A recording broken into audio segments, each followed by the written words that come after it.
La democracia necesita de prensa libre y la prensa libre necesita de democracia. ¿Y eso para qué sirve? Pues sirve para que podamos tener libertad de pensamiento, por ejemplo, que no tengas un pensamiento hegemónico que venga desde un gobierno tiránico. Sirve para que podamos tener independencia, para que podamos generar nosotros mismos a través de nuestras decisiones riqueza, que podamos cometer errores o cometer aciertos, que seamos ciudadanos y no súbditos. Hay súbditos a los que les va muy bien. Por ejemplo, países como Singapur, ¿no? O sea, en Singapur la prensa libre no existe mucho, la democracia tampoco. En China tampoco existe mucho la prensa libre, tampoco existe la democracia, pero los súbditos viven bien, o sea, estos no son ciudadanos como tal, ¿no? Lo digo porque, vamos, aquí hablamos mucho sin pelos en la lengua. Un programa como estos, pues no podría vivir en muchos países del mundo. Y por eso es importante tener datos, tener información, el trabajo que hace la prensa libre en el mundo. Simplemente informar y sí, de alguna u otra manera, cuestionar una y otra vez al poder. Porque al poder se le cuestiona, no se le aplaude. Y es el trabajo que hacen periodistas de investigación como Nayeli Roldán, que está hoy aquí con nosotros. Nayeli, qué gusto saludarte, verte con toda la admiración. ¿Cómo estás? Ay, Luis, muchísimas gracias. Muy, muy contenta de estar en tu espacio, muy agradecida como siempre por el espacio que me das. Hombre, es un honor y además te tenemos toda la admiración. Digo, hemos platicado contigo de múltiples investigaciones en varios medios de comunicación, pero hoy presentas tu libro La austeridad mata, con datos precisos de lo que ha venido pasando en este gobierno. Y déjame empezar primero con la primera pregunta que seguramente te van a hacer 85,000 personas. ¿Y dónde estabas cuando Peña Nieto traía lo de la Casa Blanca? ¿Dónde estaba? Estaba reporteando la estafa maestra. Exactamente. Justamente. Exactamente, sí, exactamente. Y ya no te pregunto dónde estabas cuando Fox, porque creo que en la prepa, ¿no? Exactamente. Así es, ahí todavía no me tocó investigarlo. Oye, ahorita entramos al libro, si me permites, pero déjame preguntarte un poco desde el punto de vista de periodístico, personal. ¿Cómo es ser periodista de investigación en la era de la posverdad? Sí. En esta era donde los datos ya no importan, donde ahorita presentas a lo mejor la superinvestigación, pero es que la verdad hay otras 8 de superinvestigación que están ahí porque todo el mundo está igual de ratero. ¿Cómo es ser hoy periodista de investigación, Nayeli? Sí, es yo creo que muy complicado. A ver, siempre diré que el periodismo nunca ha tenido las mejores condiciones para desarrollarse en este país, ¿no? O sea, cada generación finalmente va a contracorriente, siempre, de una u otra manera, ¿no? En el régimen priista, que era muy complicado publicar y que había censura, eso es cierto, con los panistas, con Peña Nieto, y en este sexenio estamos afrontando retos distintos, que justamente tiene que ver con la posverdad, que justamente tiene que ver con la propaganda, ¿no? Con esto de un mensaje repetido 1000 veces, aunque sea mentira, se convierte en verdad. Es real, lo estamos viviendo día a día.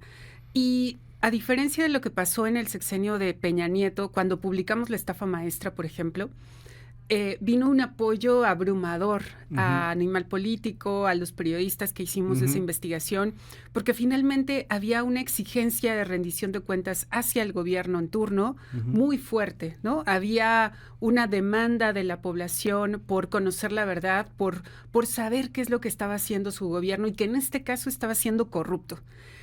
En este momento es muy distinto. En este momento ha habido toda una estrategia, digamos, de desacreditar a los mensajeros, en este caso a los periodistas, a los medios de comunicación.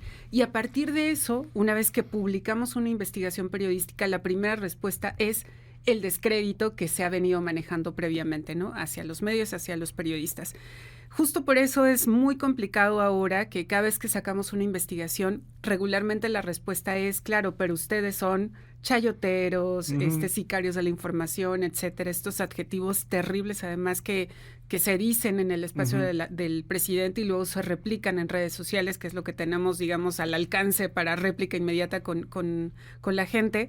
Entonces, es complicado, sí, pero también seguiré insistiendo en que es muy necesario. Aún con este tipo de complicaciones, aún con el descrédito en un espacio como la conferencia de prensa del presidente, es indispensable que la gente se entere de lo que sigue haciendo su gobierno, ¿no? En todos los ámbitos, y que además muchas de esas cosas la gente lo está padeciendo de primera mano, que incluso la propaganda no puede ir en contra de la realidad que se enfrenta el ciudadano día a día. A mí me llama la atención cómo la polarización funciona de una manera muy inteligente, muy macabra, muy maquiavélica, pero muy inteligente al final de cuentas. Acaba de haber un partido, yo no soy pambolero, ¿no? Pero sí. Mucha gente sí es pambolero. El señor Luis Jimeno aquí le va a la América, estamos a punto de darle su liquidación, ¿no? Pero, o sea, la gente está enojada porque ganó uno, perdió el otro, nos robaron el mundial, no fue penal, lo que tú quieras.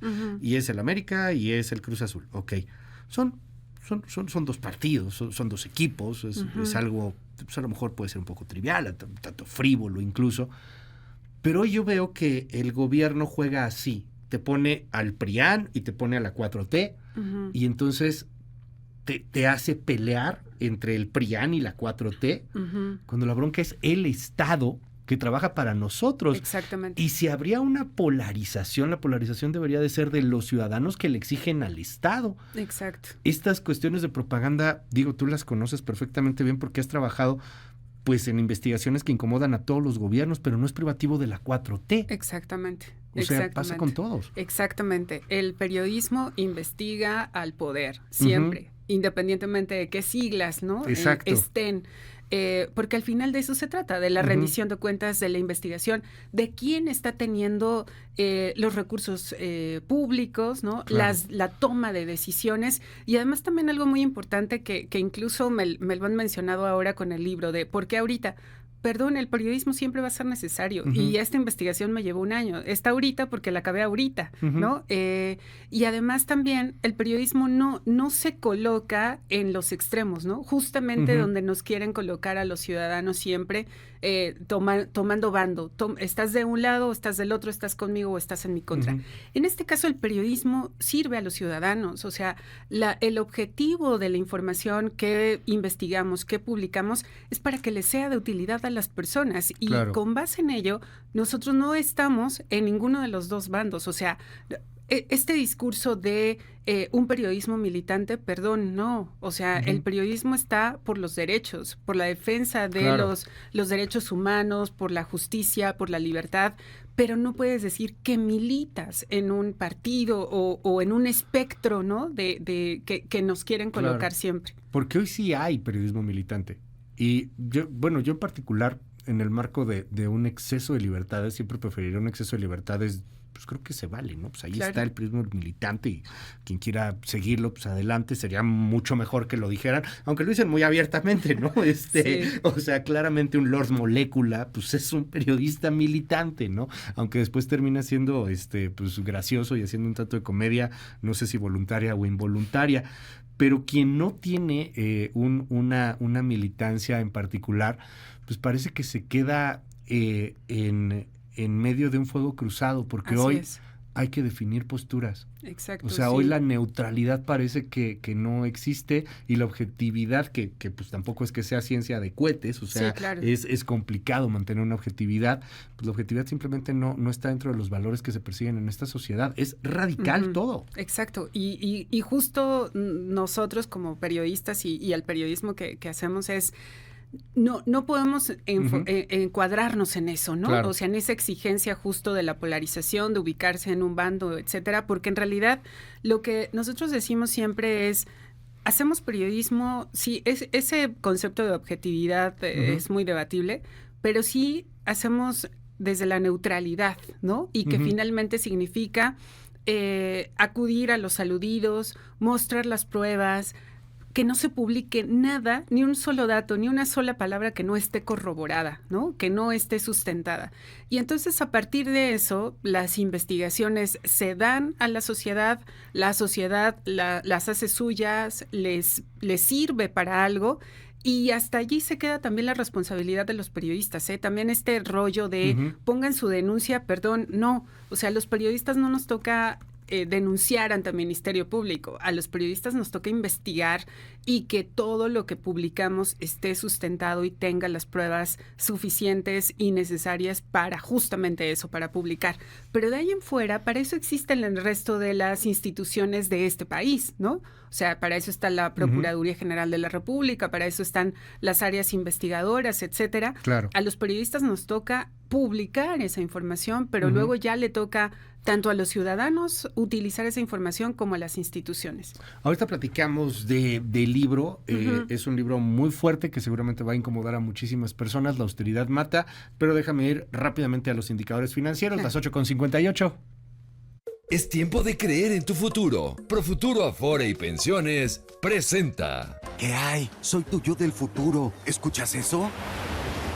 Sí, es el mar. Después de chambearle y ahorrar en Profuturo tantos años, al fin nos retiramos. Y sí, nos vinimos a vivir a la playa. Créeme, nuestro futuro pinta muy buena onda. Es tiempo de creer en tu futuro. Profuturo, Afore y Pensiones.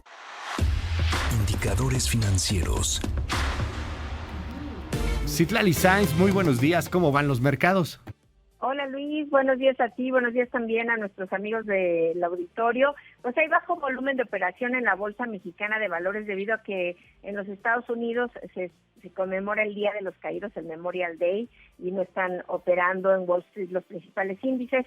En México, el S&P BMV de la Bolsa Mexicana de Valores está perdiendo 0.07%, se cotiza en 55.369.54 unidades. En el mercado cambiario, el dólar en ventanilla bancaria se compra en 16 pesos con 13 centavos, se vende en 17 pesos con 17, el oro se compra en 17 pesos con 84, se vende en 18 pesos con 37 centavos. El precio promedio de la gasolina Magna, que es la que más se consume, se ubica en 23 pesos con 50 centavos. La Roja o Premium en promedio se compra por litro en 25 pesos con 28 centavos. En la Ciudad de México el precio promedio para el litro de Magna es de 23 pesos con 81. La Roja o Premium en promedio se compra en 25 pesos con 62. Finalmente, Luis, la criptomoneda más conocida, el Bitcoin, está ganando 1.19%. Se compra en 1.156.000 pesos por cada cripto. Luis, es mi reporte al auditorio. Gracias, Citlali. Muy buenos días. Buenos días. Es tiempo de creer en tu futuro. Profuturo Afore y Pensiones presentó.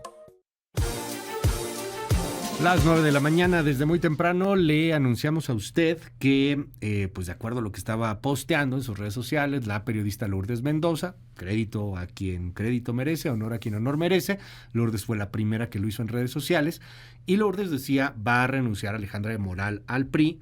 A las 11 de la mañana habrá una reunión con Claudia Sheinbaum o un evento con Claudia Sheinbaum y ahí pues obviamente le va a levantar la mano Alejandra del Moral a Claudia Sheinbaum.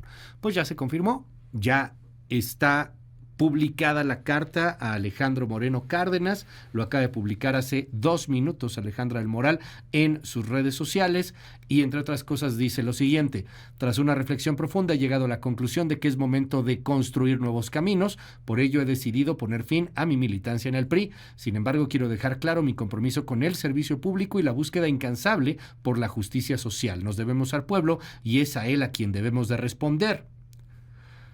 Pues, ¿y a quien convenga más, ¿verdad? Pero bueno, la esencia de la democracia radica en la capacidad de escuchar y comprender las diversas perspectivas, buscar puntos de encuentro y trabajar en soluciones que beneficien a todos. Por medio de esta carta formalizo mi renuncia al PRI. Atentamente, Alejandra del Moral. Ya no es priista, ahora ya nada más queda la duda. A las 11 de la mañana o en un ratito más, ¿estará apoyando a Claudia Sheinbaum? Ya lo veremos. Son las 9. Regresamos, Nayeli Roldán, una disculpa, perdón, aquí por esta breve pausa, pero estamos platicando tu libro, La austeridad mata. ¿Por qué dedicarte a hacer un libro de La austeridad mata? Obviamente, pues refiriéndote a este gobierno, al de Andrés Manuel López Obrador. Exacto. ¿Por qué no hablaste de Díaz Ordaz? Claro, la austeridad nos ha tocado a todos y todas, Luis. Este argumento del presidente López Obrador de que él iba a acabar con los gastos suntuosos, con estos gastos ofensivos que ocurrieron durante sexenios pasados, era una buena noticia. No creo que alguien hubiera estado en contra de que se acabaran las comitivas de 100 personas de viaje a París, como lo hizo Peña Nieto, claro, ¿no? Por supuesto, eso nos ofendió a todos. Pero el problema es cómo se aplicó. en la práctica. Y en la práctica, en realidad, se convirtieron en recortes, y recortes en áreas sustantivas, en la educación, en la salud, por supuesto, en el mantenimiento de carreteras, bueno, es más, hasta en el mantenimiento de monumentos históricos. O sea, si la gente ha ido a algunas zonas arqueológicas, sabrá que en algunos casos estuvieron cerradas porque no había presupuesto para el mantenimiento. Y entonces, durante todo el sexenio, Luis, en mi trabajo periodístico, digamos, me fui topando en realidad con las quejas de los académicos, los estudiantes, los trabajadores del INAH, los trabajadores de los aeropuertos, denunciando justamente que los recortes afectaban no solamente su trabajo, sino los servicios que daban a la ciudadanía. Y en realidad se fue convirtiendo como una especie de sumatoria, ¿no? De un collage muy, muy relevante de lo que fue la administración pública en este gobierno. Y luego al final del sexenio, hace aproximadamente un año, tú recordarás, y bueno, más bien esa estadística tiene como año y medio, de la vacunación, que la vacunación había bajado en el porcentaje de cobertura. Y no sé ustedes, pero a mí era una cifra que me impactaba y yo decía, ¿por qué esto no es un escándalo? Y no la vacunación, no estamos hablando de COVID, ¿no? Estamos Exacto, hablando de la la vacunación a los niños. Exactamente, o sea, a nosotros el cuadro nos tocó básico. La generación en donde pues, ya estabas en la escuela y llegaban y te vacunaban, literal, ¿no? Al contrario, uno era el que se escondía en el baño para que no te tocara la jeringa, te sacaban y órale, vas, chamaco. Así no, es. todo eso se fue. O sea, los niños no los estamos vacunando en este gobierno. Así es. Pero te pregunto lo mismo, ¿por qué no es un escándalo? Exacto. Tú lo publicaste, lo platicamos aquí en ese momento también, y luego. Y sigue siendo, y sigue sin ser un escándalo, está en este libro y sigue sin ser un escándalo. Yo también insisto, Luis, que a lo mejor no lo vemos o no lo percibimos desde acá, ¿no? Pero cuando tú hablas con la gente, sí saben que han batallado por conseguir las vacunas, que están pagando sus medicinas, pero también creo que ese sector afectado, sobre todo en materia de salud, cuando está viviendo la afectación, lo más importante es resolver. Resolver de alguna manera, conseguir los medicamentos o la operación, pedir prestado, salvar la vida de su familiar. Y no necesariamente los vemos saliendo a las calles como sí ocurre con otros sectores, como la gente que no recibe su salario y va y se manifiesta en algún lugar. En este caso es muy complicado, incluso porque además son tragedias individuales, ¿no? O sea, es la gente que está en el hospital y que le dice el doctor, pues no hay medicinas y entonces la gente tiene que conseguirlos de alguna manera y no necesariamente en el hospital se pone a decir quién está en esta misma situación para salir y cerrar la calle, ¿no? Es muy complicado, o sea, justamente ese punto es muy complicado, las vacunas igual, o sea, en realidad hasta que empecé a preguntar entre las familias sobre las vacunas, me di cuenta que no, que la gente, hay grupos de Facebook, por ejemplo, organizándose para avisarse de en dónde consiguen las vacunas compradas o en los centros de salud, etcétera. Digamos que hay cosas que no vemos a veces, Luis, pero también es cierto que hay gente que si no le toca directamente no lo sabe y sigue replicando este argumento de que sí estamos bien, ¿no? Ahora, el tema de las vacunas es uno, muchas otras cosas que han fallado, el apoyo a la ciencia, por citar algunos, la bronca de cierres de centros académicos incluso, la degradación de la seguridad, o sea, ahí lo vas sumando y lo vas documentando, muchas de las cosas a las cuales te has dedicado, Nayeli, pero yo quisiera preguntarte esto. Cuando yo pienso en Argentina y veo a un Javier Milei y veo el movimiento libertario a nivel mundial, pues el movimiento libertario quiere acotar al gobierno y el movimiento libertario o este nuevo movimiento de populistas de ultraderecha, pues lo que quieren es cerrar al gobierno y hacer que el gobierno sea más chiquito y que gaste menos. No sé si eso sea válido o no, pero está debatible, pero bueno, al menos está clarito o sea, que gaste menos el gobierno. Quiero destruir al gobierno, no quiero que esté gastando. Entonces, ese sí es un gobierno austero. Milei es un gobierno austero, ¿no? Eso sí es austero. Estás rompiendo cosas. En México, yo te pregunto, Nayeli, ok, hay austeridad, pero el gobierno se gastó menos, porque lo que veo es que estamos más endeudados. Exacto. Y que cada año tenemos un presupuesto histórico. Exactamente. Entonces, pues ¿dónde está la austeridad? Exactamente. O sea, no nos estamos gastando menos. Eso es lo peor de todo esto, Luis, porque O sea, estamos como en el peor escenario porque por una parte nos dijeron que había austeridad, pero no es cierto, se ha gastado más. El gobierno de Andrés Manuel López Obrador ha gastado más que el gobierno de Enrique Peña Nieto. En materia de adquisición de medicinas, por ejemplo, que todo el mundo supimos del desabasto y hay muchos que lo padecieron, lo paradójico del asunto es que López Obrador gastó 29% más en la compra de medicinas que Peña Nieto.